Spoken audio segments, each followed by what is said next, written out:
Hey everybody, and welcome to the first episode of Design Cinema, the podcast edition. This is Fengzu speaking, and it's a beautiful Thursday outside, so I hope I made this episode, I cleared about 2 hours of my time here to record this for you. I have no idea how long this will run for, maybe probably over an hour, my guess, because it's podcast, so let's just speak freely, relax. Just pretend we're in a classroom here, and I'm just gonna randomly speak a bunch of things related to this episode. No video, so I'm gonna hopefully try to make this interesting as possible for you guys. I've never done a podcast before ever, so this is gonna be a experiment for all of us here. So I'm gonna apologize ahead of time for any kind of mishaps or coughing and so forth, because I'll try not to edit this too much. Let's just make this as raw as possible so you guys get the true sense of what it's like to just have a conversation. All right, so let's jump into this episode. And by the way, I'm going to be speaking a lot slower here because there are no videos. Let's make sure the audio is nice and clear for everyone to hear. And speaking slowly is actually a challenge for me. I'm so used to speaking at a very fast rate, so I have to constantly remind myself to slow it down, breathe, relax, slow it down, so you guys don't miss anything I'm going to say here. All right, so for the first episode, I thought it would be a good idea to talk about the concept design industry, because we have a lot of students that listen to the show. Of course, we have a lot of professionals as well, but I think we have a lot of students who are trying to make their way into the concept design industry. But yet at the same time, this industry is quite hidden. Now, with the internet and Facebook and all these kind of things and all these art sites and art of books, it is a little bit more exposed than before. But that exposure sometimes is not entirely 100% either. So what I want to do in this episode is talk about a few things. Number one, a little brief history of the concept design industry in terms of, from my point of view, how I've seen it change and grow. Then we're going to head into how do you actually get in? What are your chances? What are the odds? And what do you actually prepare for? And what do you actually do, right? They're going to go into a section in which, if you actually get in as a concept artist, what do you do every day? And then thirdly, what do you prepare for in terms of portfolios, or even things like what do you work on in the meantime to get yourself ready for this business? All right, so let's talk about a little bit of the history. What leads to this episode? Well, when I started this school in 2009, most of the students who applied to our school had a pretty good understanding of what concept art was. They have done the research, they have art of books, they have research of the internet, and kind of have a good idea of what they're heading into. So we didn't have to worry about them. We're like, okay, you get it. You're here, you know what this business is about, you know the odds, you know what you do every day. Perfect. Now, come today, 7 years later, we're starting to get a small percent of students who apply who have absolutely no idea what this industry actually is about. I count about maybe 10% of the students who apply, just absolutely no idea. But yet they want to pursue this, in my opinion, extremely difficult job or career path. So they have to ask why, what leads them to do this? And I actually think it has to do with the popularity of video games as well as films in the past 10 years. Flashback to 1990s or even early 2000s, before YouTube came along, before social media became a ginormous thing that's taken over our lives now. Video games and films were quite underexposed in terms of pre-production, in terms of what goes on behind the scenes.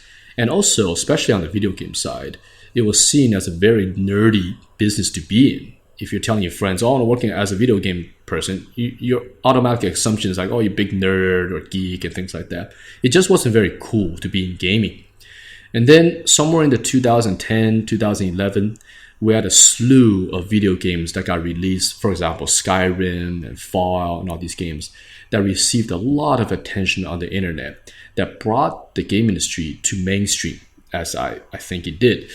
Prior to that, only the nerds and the most hardcore gamers would know about these games. But then you see on television, you start to see video bloggers on YouTube having millions of followers just talking about a video game. Skyrim alone probably has, I'm guessing, 30, 40 million followers throughout all the channels on YouTube. So now you have an influx or exposure of video games to the mainstream audience. And no longer is video games perceived as nerdy, I think now it's almost cool to work in games. So back to the point of students. I think the small percent of students who apply will be like, oh, video games are cool. I want to do it. Which job should I pick to get in? There are 3D artists, programmers, sound design, music, animation, right? VFX, texture, and then there's concept art. And I think a lot of them tend to choose concept art because from the outside world, it looks really, really fun and maybe even perceived as easy. Because all you need is a piece of paper or Photoshop, you buy a Wacom tablet, boom, you're in, you're making concept art. You don't have to study really hard C++ code. You don't have to know Maya, animation and curves and things like that. You don't have to learn ZBrush and all the hardcore 3D software required to become a good 3D artist. It just seems like an easy way in, at least from the outside, in my opinion. However, the truth is far from that. This job is equally as difficult as anything that's within production of a product. It is just perceived as, oh, you don't have to do any education, you have to study anything and just draw. That's part of it. And I think that's why so many younger students are trying to apply it as a concept artist, even though they know very little about what the job does. So let's talk about that. What exactly is it? And the confusing sometimes that it leads to. I think these kids that apply who don't know very little about concept art thinks that what you do is just draw fun stuff all day. You paint characters, action scenes and all that. And really, that is not really what we do on the job. That has to do with sometimes marketing art or art of books that mixes a bunch of stuff together. And I'm going to cover that later in the part 2 of what you actually do. But it has to do with, I like to use an analogy of cars. Okay, so let's be patient with me here as I set this up. Again, this is a podcast. It's going to run for quite a while, so let's just keep talking. Pretend you win the California or the United States Powerball, right? You guys probably heard there's a lottery going on right now, and the amount is at 1.5 billion. Okay, a lot of money over there. Imagine you're just some guy or some girl and you win, right? You're the only winner. Now you have close to $1 billion in the bank after tax. Maybe you have like $600 million or something crazy like that. And you want to go buy some sports cars. My guess is the sports cars this person is going to buy is going to be probably a Ferrari, Lamborghini, maybe a Bugatti, but probably something like a Ferrari or Lamborghini. Very high chance that it's one of those two brands. Now, does this person know anything about the car? Probably no. But do we care? No. Why are they buying that car? Because it's expensive, it's very flashy, and it shows you have money. But in terms of knowing the history, the buyer doesn't have to care. They don't even have to know where Ferraris are made. And I don't think they care. All they know is it's freaking nice looking, it's sexy, and it costs a crap load of money that most people can't afford these cars. So therefore, when I drive that car, everyone knows I have money. And that's the purpose in terms of why they're buying their car. Totally fine, totally legit, no problem there. Okay, so scenario number 2. Now you are a student trying to become a mechanic or engineer to design high-end car engines. Okay, and you're applying to a school that teaches you how to do that, how to design very high-level, high-performing racing engines. And now this school is going to interview you and ask you, what company would you like to work for after you're done? And your answer is Lamborghini and Ferrari. Okay, totally cool. Recognizable companies, make great engines. Okay, let's tell us a little bit about this company. Why do you want to work for them? What kind of engine do you like? Which Ferrari model is your favorite? Let's see. I don't know. I just want to work for them. I have no idea. Okay, do you know where the engine is mounted? Is it in the front, in the back? How many cylinders? No, I have no idea. I just want to work for them. Now, you can see from the school's point of view, you're starting to be like, wait, you want to choose Ferrari, Lamborghini, but yet you have absolutely no idea what they actually do. But yet you're choosing these two brands. Why not choose Ford? Why not choose GM? Why not choose, say, Lotus? Why not those brands? Why Ferrari and Lamborghini? And my personal opinion is because those brands are named brands and recognizable, and they give you a lot of points, on the social side. It's like, cool, I work for Lamborghini. But yet, you don't know anything about them. Now, is there anything wrong with that? No, probably not. Choosing a good brand is important. It makes you happy to work there, sure. But I think what's driving that for the concept industry is not because they want to be a concept artist, to draw every day, to work on products, and it's really long hours, a lot of stress.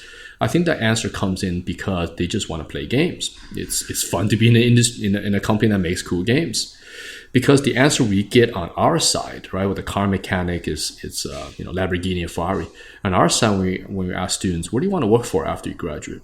The number one answer, I think 99% of the time, probably is Blizzard Entertainment, followed by a couple other big brands like BioWare, I think. Bethesda doesn't even show up much because I think it's a hard title to pronounce, and also they don't promote themselves as much in terms of who made Skyrim and games like that. So you get like BioWare, Blizzard, all the time. But yet, when we ask a follow-up question of who's your favorite artist at Blizzard, or tell us about which game that you like the concept art from, or for BioWare, which particular game that you found interesting in terms of design, no idea. The answer is like, I don't know. I don't know who draws there. I've never seen their concept art. I don't know what the studio looks for. None of it. So that gives also a clue of, the reason why the students picking this company is nothing to do with the fact that they want to be a concept artist there. They just want to be there because it's a big brand. And that's where the whole point of this episode is about, is that I want to talk about what actually is going on in your job. That don't go into this business simply because you think working at Blizzard is you play Blizzard games all day, that you don't do anything. You sit at a desk and then you play World of Warcraft for 9 hours a day. You draw a little sketch on a napkin and that's your job. It is complete opposite of that. And before you want to choose this as your next career for 20, 30 years, know a little bit about what you're getting yourself into. And hopefully this episode will break that down. All right, so that's the setup in terms of why I'm doing this episode. Let's go back in history and talk about concept design 20 years ago. So when I started out, my first job was at Warden Systems. This is a studio with about 300 to 400 people, I think. They have 3 divisions divided into, I believe, 3 to 4 floors. Big building out in Austin, Texas, right by the 360 bridge. Nowadays, it's been bought out by EA, and I believe the same building is used to make the Star Wars MMO for BioWare. But 20 years ago, this was the home of Lord British, who created Ultima. So I was on the same floor as him. Basically, they were doing Ultima Online. And then it was also home of Chris Roberts, who is currently, of course, making Star Citizen. But back then, he was the creator of Wing Commander. And I happened to be on the last Wing Commander called Wing Commander Prophecy. And then upstairs from us was a very small division. Make cool games, but most of you guys probably never heard of them, which is Jane Simulations, Jane. They were making some really hardcore flight sims. Very niche market, but they're like a bunch of military stuff. You go up there, it feels like you're basically walking to a military company because they just had like the Jane's books and everything, all sorts of stuff out researching. But anyways, that's where I started. And when I got that job, I was actually the first person in terms of that studio with the official title of a concept artist. Prior to that, concept art in video games was quite rare in terms of the official job position. Most studios were just using whoever draws best to do that job. Because prior to this, right, this is 1997, 98, 3D weren't even around yet, barely. You had like Tomb Raider and just a handful of games that were in 3D. Most games were still in the 2D development cycle. So a lot of the art that was just done in terms of concept design were just like, hey, you're a designer. Do you sketch pretty okay? Okay, you draw pretty well? Okay, design this thing. Oh, you're the artist that do the tiles. You draw pretty well? Okay, you draw some of the creatures. And really, a lot of game companies are just created that way. And they make some great games that way as well in terms of there wasn't an official position. It's just people draw, you drew pretty well, and then you end up doing the designs. And also back then, you don't publish your concept art. There was no internet to post anything to. And the quality concept art didn't have to be that great because no one's seen this stuff and the technology wasn't even able to draw them out. I mean, in Wing Commander, we were looking at spaceships no more than, I think, 200 to 300 polygons, if that, for a spaceship. That nowadays, that's like one teeth in a character. I think a character's tongue in a video game now has probably 10,000 polygons. So we're talking about 250 polygons for an entire spaceship. So no matter what you draw, it doesn't even get captured. You might be putting all these little air intakes and fins and little lights and cockpits and stuff, and then ends up being a 32 by 32 texture, a blurry texture on a 200 polygon model. So nothing wrong with that, but it's just the need for very, very high level concept art wasn't around. There was no photorealism or none of that kind of stuff. So getting in back then was very interesting, which is you really, really wanted to become a concept artist. Your job was to sit there, draw, design, and trying to give the company as much as possible. No one knows about what you did because I was the only concept artist in terms of Origin. Most people didn't even know what I did. They're like, what exactly are you doing? You don't do 3D, you don't do tiles. Why do you get this nice office and draw stuff all day? So you really chose this career as something you love doing. But now you flash forward 20 years, concept art has become very mainstream. So many now kids want to get in. And that's created a situation in which you have the pro side, not professionals doing really cool stuff. And you get a lot of younger kids who want to become them, but yet know very little about what concept art is. And a small percent of that is pursuing this job simply because it seems like the easiest way in to work at their favorite game studio. Not to draw concept art, but just to be part of the studio and play their games and draw some stuff on the side. So that's where I'm going to lead into the getting in part of this business. Let's break this down. Okay. So, but let me back up a bit because I do want to state that if you want to draw and design, concept art is definitely a career you could pursue, but know what you're getting into and really pay attention to part 2 of this talk in which I talk about what we actually do at the job, because what you might perceive as concept art might not actually be concept art. Okay. So let's go to some realities of this career. Let's look at a game studio in particular, or even a film studio. Let's look at a studio like Industrial Light and Magic, the one that just did all the VFX for The Force Awakens, the Star Wars film. They have about 4 or 5 studios around the world. Their headquarters is in San Francisco. They have one here in Singapore. They have one in London, and they have one in Vancouver. And they might have one more somewhere else. I'm not quite sure. So in total, I'm guessing they have an employment count of maybe 3,000 people or 2,000 people, somewhere around there, in the thousands. They have thousands. But in terms of concept designers who draw every day for a living, I believe they have no more than 30. Very small number. When I worked over there on the previous Star Wars, they had about 10 concept artists down at IOM. And for the film itself, for episode 3, The Revenge of the Sith, we started with just 4 concept designers, eventually ramping up to about 6, maybe 7.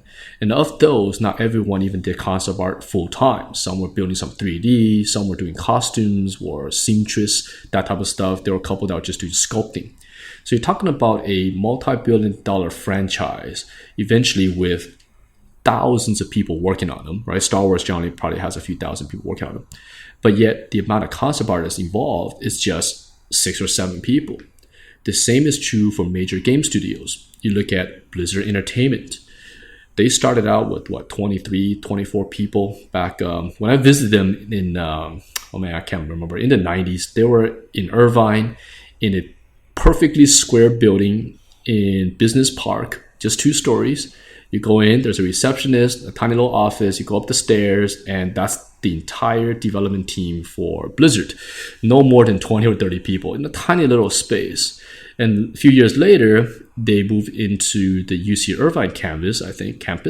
And at that point, they started getting into the few hundreds. And I remember talking to some of my friends over there. They're like, dude, we don't even know who's next door. You go down the hall and you don't know who that person is. And every week, more new people join.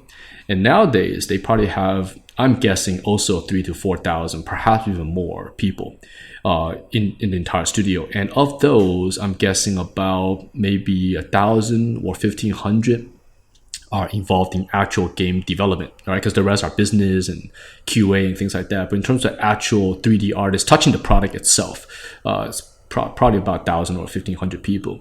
Of those, how many are concept artists? I'm guessing same number as IL-1, no more than 30. Cannot be, right? It's just a very small number. And same is true for BioWare, the same is true for Bethesda, the same is true for pretty much every major studio.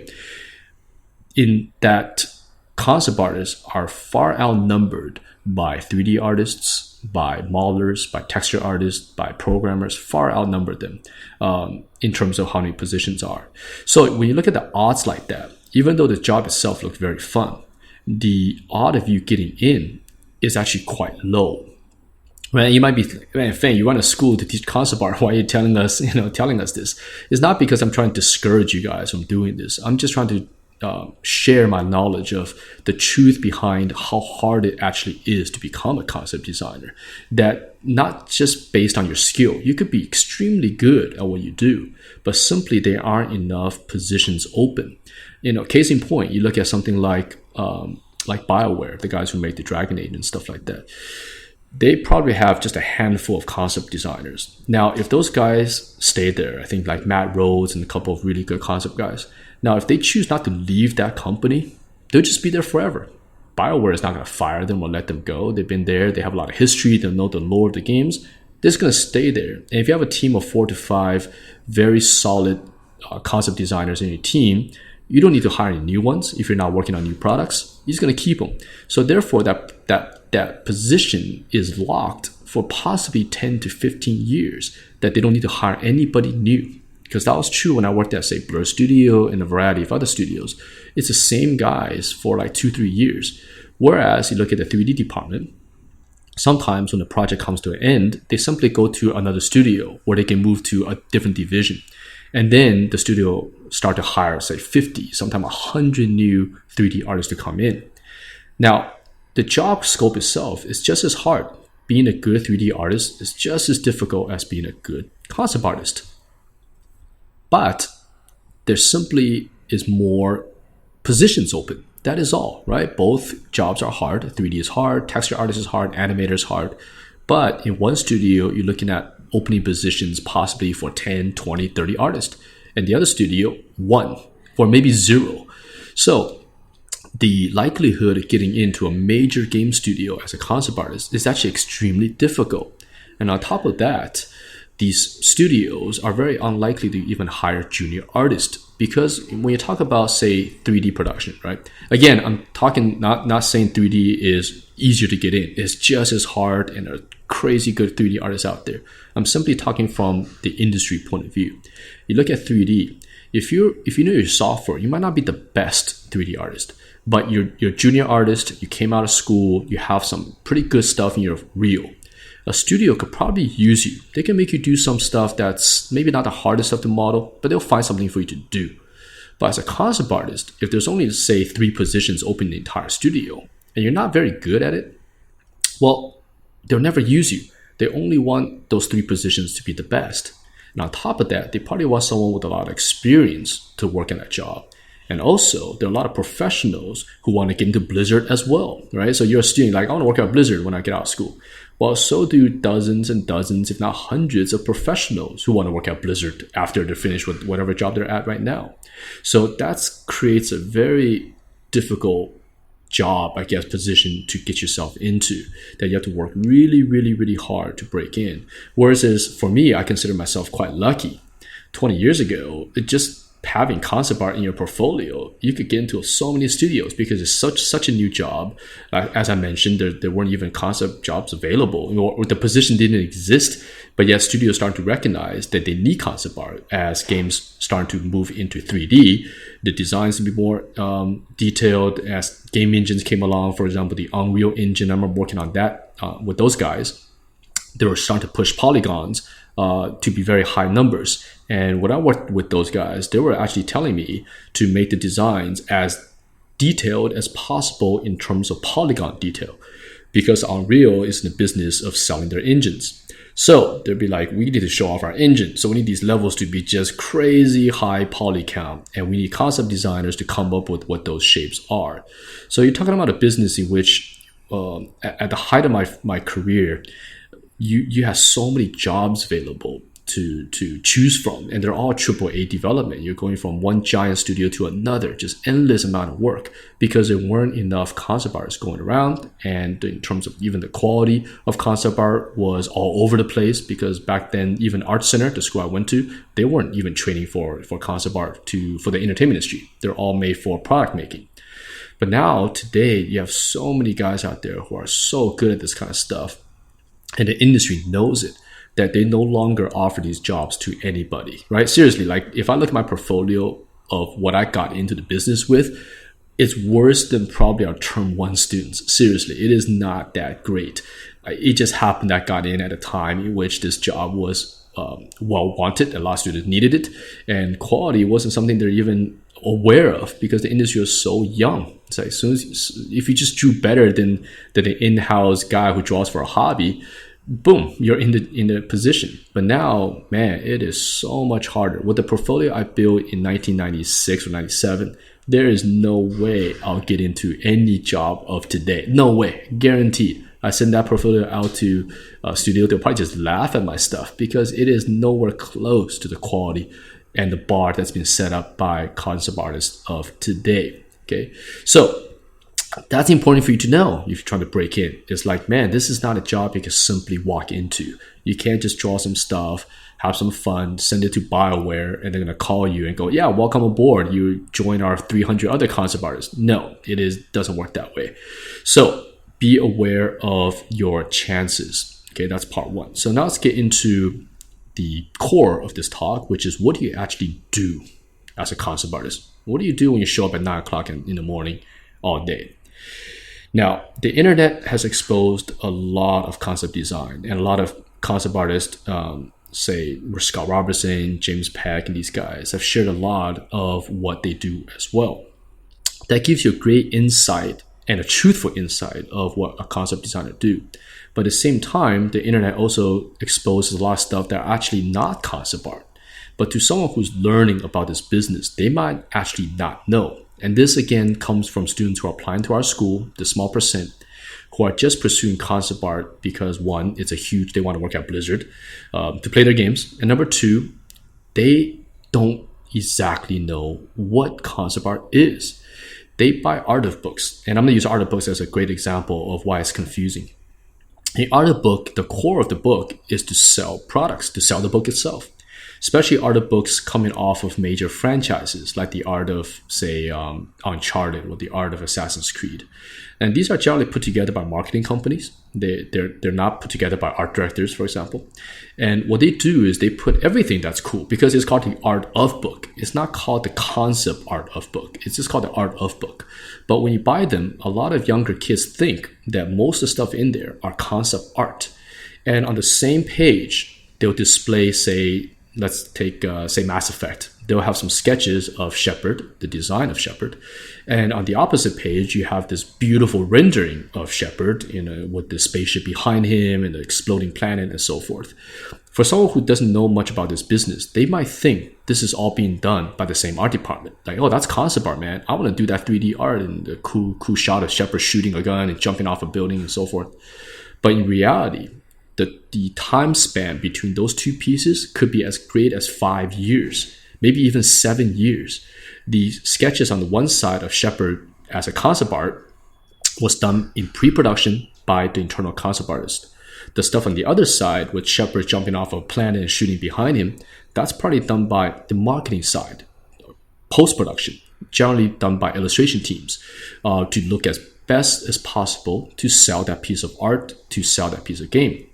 But yet, from the common point of view, where someone from the outside, that could be seen as the same thing. It's like, oh, that's concept art. It's very cool. In fact, if you go to the internet and type in something, say, concept art for Mass Effect, you will see a giant mix of stuff that shows up. You guys could do it right now. Go to Google and type in Mass Effect concept art and put out images and see what you see. You will see real concept art of Mass Effect show up. Generally the same pose of a character over and over again with his costume being changed out. And then you will also see marketing art in which you see Shepard and all sorts of people in really cool poses, really cool renderings and things like that. But they're displayed under a search term Mass Effect concept art. So what happens is students that apply, they're actually attracted sometimes to the marketing side of the art. They're like, oh, I want to paint really cool stuff. I want to draw like these exciting magazine covers and things like that. And our response is like, well, that's not actually concept art. That is actually marketing art. And schools like ours don't train you for such things. We don't focus heavily on that type of things. When you do concept art for characters, for example, they're just standing still in a very boring pose, generally called a T-pose, which is the person just standing there. It's not posing, it's not jumping, it's not doing anything. And you use the same pose and you draw the uniform or the costume over and over and over again until you get the number needed for actual production. And of course, you'll see that if you search for Mass Effect concept art as well. So then what exactly are we doing on the job? Well, concept art stuff you see on the internet generally is pretty flashy. Earlier I mentioned guys like James Peck and these guys. They're very, very good. Very impressive. Actually, as a side note, James Peck was actually one of my students way back in the days. Really good guy, super friendly. Nowadays he runs the Brainstorm school, right? Really friendly guy. But in the early 2000s, he was actually in my school, but not the one I'm running now, not FCD. He was in my Art Center class that I was teaching. I think I was teaching Advanced Entertainment, and James was actually in there. Now, why do I mention these guys? Because they put up a lot of cool stuff, a lot of cool images. And for someone who's very young, just trying to break in, you see that stuff like, man, that's what I want to do. I want to do that. Nothing wrong with it. But sometimes you're looking at a very, very small percent of some of the sexiest stuff that concept artists do, but you're not seeing the other 90%. And also keep in mind, guys like James Peck and myself, and a lot of guys who have been in the industry for many, many years, we are generally doing what we call the early pre-green light, pre-production concept design. What that generally means is the studio wants to make a new intellectual property, and they need a bunch of images to visualize what this property could be. And generally, they hire some of the most experienced people to do this job. So you end up painting some of the most epic stuff, Laura Croft standing on the edge of a cliff looking at a vista. You get to paint the guy from Uncharted jumping away from a train. So these are half illustration, half concept art, and they're generally done by concept designers with a strong illustration background for this stuff. And that is grouped under concept art because actually it is concept art, but in a way it's internal concept art used as marketing to green light the project, if that makes sense or not. So these things are generally very, very sexy, and they're being done by some of the most experienced concept designers out there, such as James Peck and his Scribble Pad Studios. But as someone who's junior looking at that, you're like, dude, that's what I want to do. But in reality, that stuff is actually quite rare for you to do. If we backtrack to my career or even James's career, let's go back to the early 2000s. When we get out of school as a junior concept designer, we did not do that kind of stuff at all. We had to pay our dues and draw the other 85% of stuff that you generally don't see on the internet. Let's use another example. Big game, winning all the awards, Witcher 3, right? Big game by CD Projekt. And there's some pretty cool concept art for that game. The Geralt, right, standing on a hill or fighting a monster, looking at a vista. But you can only do so many of those paintings, say 20, maybe 30, maybe 40, even that, of some epic looking scenes. But that stuff is mostly done to get the mood, the lighting, the artistic direction, the styling, and getting the whole team to understand what this particular level does, right? That's what those concept pieces are done. And they are done by concept artists. And they're very sexy. And that's the kind of stuff that generally gets shown to the public. But then you look at the game itself, for those who played it. When you walk into a building or a village, you have to look at the interior, and what do you see? You see things like jars, tables, plants, different herbs for you to collect, tons and tons of weapons, shields, armor, NPCs, markets, chicken, cows, just tons of stuff in the game. Who's doing those? Who are designing those things? Well, that's concept art as well. And that is actually the maturity of your job, which is there's so many sexy paintings you could do, just a handful, and you usually spend about 2 months or so on those kind of particular paintings. And then you're spending the next 2-3 years just drawing props, right? Even for a character, let's take Witcher, continue that analogy here or example. These characters existed since the first Witcher. Right, Geralt and Triss and Yennefer and all these characters, they've been around since the first game. So you don't have to reset them. They need to look like what they look like. So you might have to ramp them up in terms of poly count and texture painting and things like that. So you do that. But then you have to do the costume design. You don't need to design Gerald anymore. He's designed already. What you got to design is all the outfits he needs to wear. And I haven't finished Witcher 3 at all. I barely played it. But I'm pretty sure there are a lot of stuff this character could wear. And so does Triss and Ciri, I think Ciri, right? Yennefer, they all have uniforms and costumes they need to wear.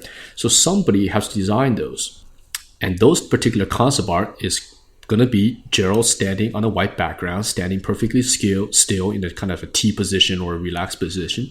And you could spend a month, 2 months, 3 months just drawing armor over armor over armor, and t-shirts and boots and boots and boots and boots and gloves and gloves and gloves and gloves.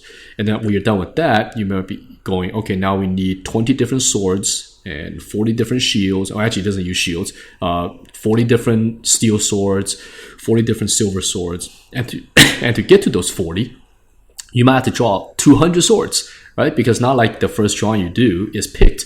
You might do 10 swords, and of those 10, one gets picked. You draw another 10, one gets picked. And when you're done with that, now you have to move on into interior, what we call props and miscellaneous objects. So now you're drawing like the horse, the stables, right? You're drawing what's inside the inn, all that stuff. But that kind of art is not very sexy. It is generally just drawings on a white piece of background, drawn at 3/4 view, and you repeat the process over and over again for years sometimes. And that stuff generally doesn't make it to the internet. It doesn't get printed in art of books because it's quite boring, and the general public don't find that stuff to be very, very entertaining. So concept art sometimes only exposes, especially to those who are younger, exposes you to what's very, very sexy, very trendy, very, very colorful, and very action-based. But that is actually not what we do all the time, especially if you're a concept junior designer as your first job. Because think of it this way. If I've worked at, say, a big studio, let's just say The Witcher or BioWare, and you've been there for 10, 15 years as a concept designer, and they're going to make a new IP, say Witcher 4 or Cyberpunk 2077, well, most likely they're going to get the guy, or you, right? You've been there for a long time.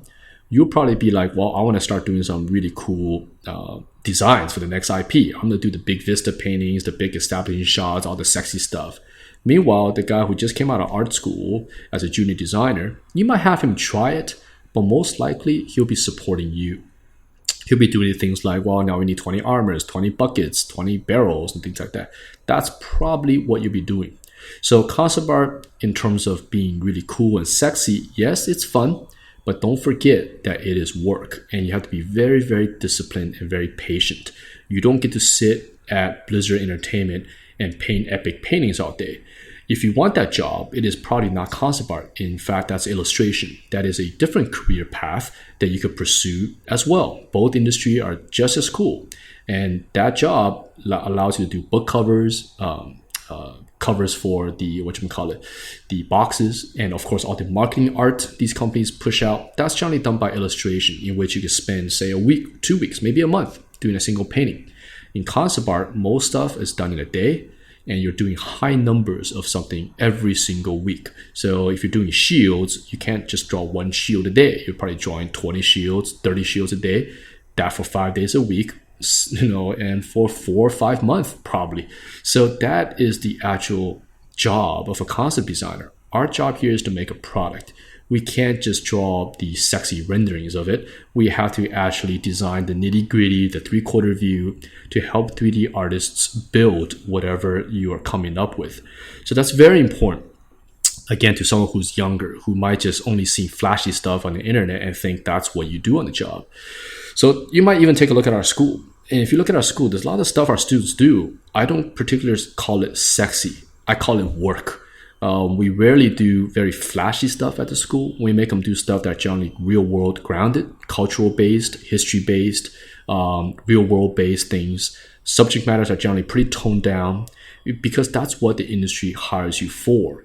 Most games and films out there are pretty grounded. You don't get too many crazy alien type of stuff. You don't get crazy sci-fi, which is fantastical stuff that sometimes you see in concept design, like really, really epic scale stuff. For example, like buildings that are 10,000 feet tall or mountains are just huge and things. Now, they exist in video games, but not all, very small percent. Most of your games today take place in some type of real world setting. You look at, say, Tom Clancy games, Assassin's Creed, what else is big? Even Skyrim, it's a grounded world. It is not a alien planet. It is Earth-like. The buildings are Earth-like. It's Viking, right? Nordic-inspired architecture. The swords and axes are pretty much grounded. So you need to have a lot of understanding of what you do on the job versus what you draw for fun. So yes, before you start to head into this business, do your research. Take a look at the projects out there. Take a look at what games are being made, and look at the concept art that's generated by these studios and see, is that what you want to do? And can you do that for years and years and years, possibly 20 to 30 years? Can you do that every day? If that's what you want to do and you find it to be extremely fun, in my case, obviously, I love doing this kind of stuff, then this concept art is a good career for you to choose. But just be aware of, one, the odds of getting in, very, very low. Two, your job might not be as sexy and fun as what you think it is. I'll give you another example. Right? Since this is a podcast, let's just randomly talk stuff. You might be on a really cool shot. Okay, let's say you're on a new IP and it is say an alien-based game or something, right? You're in a space station, say Alien Isolation or something like that. And you're designing this set, a major set piece, say the bridge of a spaceship, and you're going to have all these hiding spots for you to hide from the alien that's chasing you.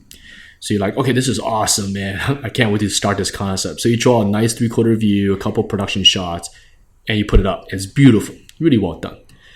And then the designer said, that's great, it looks great. However, we need to move this over by 2 inches, and we need to move this over by a feet. We have to delete this part of the bridge because it's too big and doesn't look good in camera. And let's change the lighting so it's 50% brighter. You're like, okay, that's cool. I'll make those changes. Make those changes, design everything to be cool, send it in again. Oh, actually, now we have to put a door to the left side because the story changed and the door is there. Oh, that computer monitor, that's not there anymore. The script changed, so that's not there. And now the room is not a circle, now the room is a rectangle. So can you make everything kind of look like what you have, but now in a rectangle room, not a circular room? Okay, cool, I'll make those changes. Boom, next time, send it in, day later. Oh, actually, we're going back to the circle room, but now we're going back to the circle room, but now this bridge is no longer located here. The door is not on the left, now it's on the right. Can you make those changes? Okay, cool, boom, come back. Okay, great. Now, can you break all those pieces out as details? Can you break out the bridge, break out the chairs, break out the computers, break out the door design, break out the control panels, break out the windows, break the hallways out, the floor pattern, the seating patterns, the lights, break all those out individual pieces and draw those and design those. Okay, great. Boom, do that. And then a week later, oh, guess what? The bridge is out. It's no longer in the game. We decided to just take the whole thing out. And now it's going to be a hanger instead. So can you do the whole thing again for a hanger? That is very typical of stuff you do as a job because you're not being paid to draw pretty pictures, right? These studios not hiring to be like, just draw cool stuff all day and we'll pay you really good money to just draw whatever you want. If you want to draw alien planets and giant space towers and whatever you want, we'll pay you for it. Don't worry about what we're actually doing on the development side. No, it doesn't work that way. They're making a product. They have writers, 3D artists, programmers, everyone's going towards a product. And your job is to be part of that pipeline of, if they delete the bridge set and now change it to a hanger, well, that's your job to now be like, okay, that's cool. All the drawings you did, that's fine. I can now start a hanger. If you'd be like, wow, so all the stuff I did is now being wasted. You're not gonna put in the game. I'm gonna be all pissed off and this job sucks. You're not gonna make it very far in this business because things change all the time and things get revised all the time. You might be working on a design for a month, sometimes 2, sometimes 3, sometimes half a year until the design is picked and finalized. So you have to have a lot of patience and a lot of love for this business to survive in it. Just absolutely love what you do. So be aware of that. I think to summarize this section is, concept art is not what you want to do. Concept art is what your clients need you to do. So you're not paid to sit in front of your computer to draw and paint whatever you want. You have to do stuff that they're asking you to do and do it really, really well. And I think this leads to the third part of this conversation, which is, what do you need to be prepared for to become a concept artist? I think one, obviously, you have to love to draw. If you're applying to a school or want to do this, even if you're self-training yourself, you have to love to draw. That comes as a base. That's the standard. If you don't like to put a Wacom or pen onto paper and you only draw half an hour a day, okay, forget it. You're not going to make a career out of this. You're going to have to want to draw 4 or 5 hours a day, possibly more, 6, 7 on your own. And if you're in a school environment, our school, our center, Noman, Brainstorm, these are all schools that spends a huge amount of time training you. Your homework could be in 16 hours, 18 hours a day, right? The real industry doesn't put you through those hours. But in terms of a competitive school, being next to classmates who are hardcore, who are drawing hundreds of hours a week, those guys will crush you if you're not putting the time in. So you have to love to draw. Okay, that's the base. Number 2, you have to be very, very patient. You have to be able to do things that might not be very fun, might not be very sexy, but you do it really, really well. That is a skill you have to survive in this business. Like I mentioned earlier, not everything is an epic painting. Not everything is a gorgeous scene. Everything is a sexy girl on a waterfall or something. Be prepared to do 50 shields, 50 swords, 50 buckets, and 50 lampposts, and whatever the game asks you. I mean, when I was on Star Wars, I think I did like at least 40 landing platforms, because in the Star Wars movie, spaceships are always landing. They're always landing in Coruscant, landing in Kashyyyk, landing in Mustafar, landing on Naboo, and blah, blah, blah, right? They're always landing. And that shot is always needed to establish that somebody arrived somewhere. So somebody's going to have to design the landing platform, and that fell to me. So I was just landing platform. I probably did that for like a month, landing platform. And then something, just using that as an example, when Grievous was designed, Grievous was originally designed by a art designer named Warren Fu. Came up with the overall look of it. Then we had a guy named Robert Barnes who sculpted him together with Ryan Church. And basically all of us kind of put him together. And then it became like, okay, how the heck does Grievous move around? We have to break this guy down for IOM to animate him.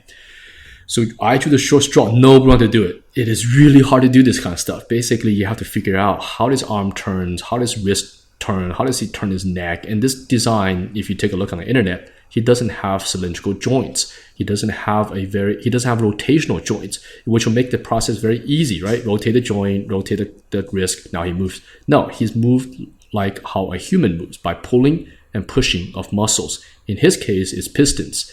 So I spent torturous 2 weeks trying to figure out how to make Grievous work. It was like doing medical illustrations in which we take his arm, draw in every different camera angle, and figure out, okay, here's how he turns and twists. And on top of that, George wanted Grievous to have an arm that splits into 2. For those who watch the film, right, he has like one arm or a pair of arms. And all of a sudden, he's like, now I can split my arm into 4 different arms. So not only does he have to move with 2 arms in this new way, we have to make sure it splits and still functions. And that job just fell to me. And to be honest, that was not the funnest part of the job.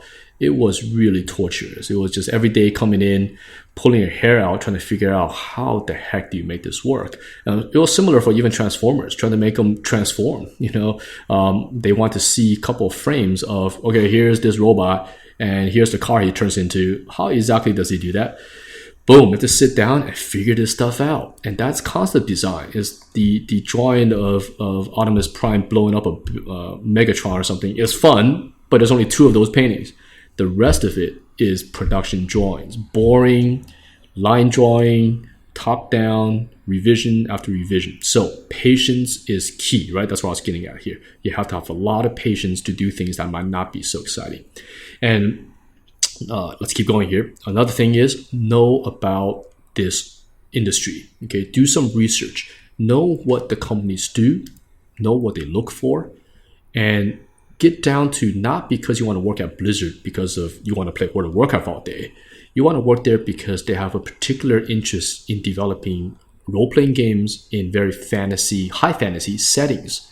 So study that. Know your lores of D&D, know your dragons, and know your Warhammer stuff, know your lores.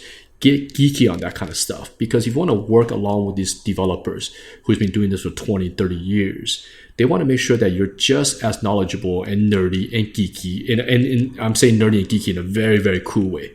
Know your stuff, Don't do it simply because, I have 3 level 60 guys in World of Warcraft. I don't draw. I don't have patience. I just want to work there as a concept artist, even though I don't know anything about anything. You're not going to get in. They're going to need people who really know their stuff. And on top of that, know about the real world. Constantly learn about new things, whatever that could be. Science, biology things, architecture, machinery, military, whatever it is, know it.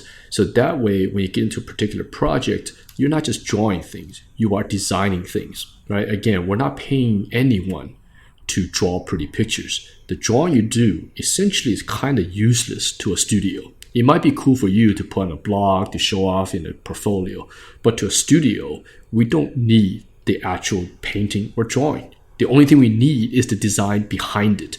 So you're just using art to communicate an idea. Once the studio has an idea and pushes it into 3D for someone to build it, we're good to go. We no longer need that. So therefore, your core job really is expressing ideas out of your head. So the more you know about the world, the more you know about the world, the easier it is for you to do this kind of stuff. And that all goes in hand to become a professional concept designer. So those are sort of things that you have to be prepared for. I might do another podcast to talk about portfolios, for example, how to prepare portfolios, but we'll save that for another episode.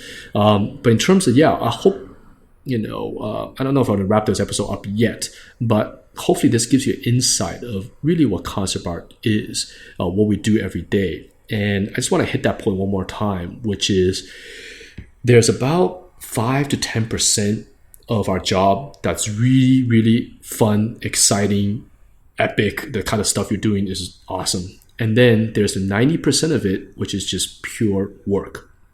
In the 20 years I've been in this business, most of the phone calls you get for the first, say, 2 months or so, you're doing the coolest stuff ever.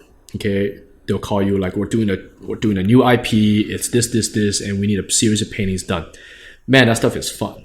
But afterwards, you're gonna have to actually realize these paintings. You can't just leave them as a painting because 3D artists can't build from those paintings. They're meant for producers, they're meant for art directors, they're meant for developers to sort of see the grand scheme of things. But then you're gonna take that painting and break it down to about 20, 30, maybe 100 different little designs. So somebody can actually build that. And that's really what the 90% of the job comes in. So even though it's still very, very fun, because I don't get bored of that kind of stuff, but we definitely see sometimes students who are applying, or even sometimes they're actually here and realize, holy crap, I don't want to do that. I just want to draw cool stuff all day. I want to draw what I want to draw, not what the clients want to draw. I just want to draw what I want to draw, and then spend the rest of the time playing the video games. That is so far removed from what we actually do for a living. This is a job, and this is a job for most of you guys. You are working for somebody else. Until you do your own Kickstarter, do your own games, then you can kind of do whatever you want, even though I don't know if that'll make money or not, but at least you can do whatever you want. But when you're being paid by another studio, you are doing what they want you to do. So you cannot pick and choose only the epic paintings. You cannot pick and choose that you don't want to do the props, that you only want to do the lead character and paint him on an epic mountain. That you don't get to do. You get to do that once you have many, many, many years experience, like James Peck and these guys. They tend to pick their projects. But if you're coming in as a fresh junior concept designer, most of the stuff you'll be doing is a little bit work related, I guess, not as sexy and cool. And you have to prepare yourself for that your job is not, again, I probably mentioned this 5 times now, but I want to make that very clear because, again, going back to how Skyrim made the game industry very popular and trendy, don't get into this business because you think it's trendy, it's fun, and it makes you popular or makes you a lot of money and things. Okay, those are fun things to pursue, but that is not what this business gives you. This industry mostly is a hidden business. Majority of the art you work on and produce will never be seen by the public. Nowadays, with art books, they might release 10% of stuff you do, but most of the time, it's a hidden business. And for me, especially in the last 2 years or so, all the projects I'm involved in, I don't even have any interest to share them anymore. There's just no need. I'm kind of going back to how it was back in the when I first started. When you do a project for a company, there was no urge to show it to the public. After you do like a few hundred drawings, you just keep it in your portfolio. It may be for your friends to see, your industry friends, but there's no need to share it to the public. And that was great. I loved it. That really shows that the final product is what I like to do. Now you're getting a lot of concept art, which is, I can't wait to finish it so I can post on Facebook. It's like, that's not what we do. We're not here to show off your skills. We're here to show the design itself. How do you make something iconic? How do you become the designer for the next X-Wing, or say BB-8, for example, which is designed, by the way, by Christian Osman. Check out his work. He's one of those artists I mentioned earlier working on IOM. So BB-8 is stuff. And I don't think he even showed the design for that on his Facebook, right? These are industry guys. They're not in the business to show themselves off. They're in this business to work. They're in the business to do cool stuff.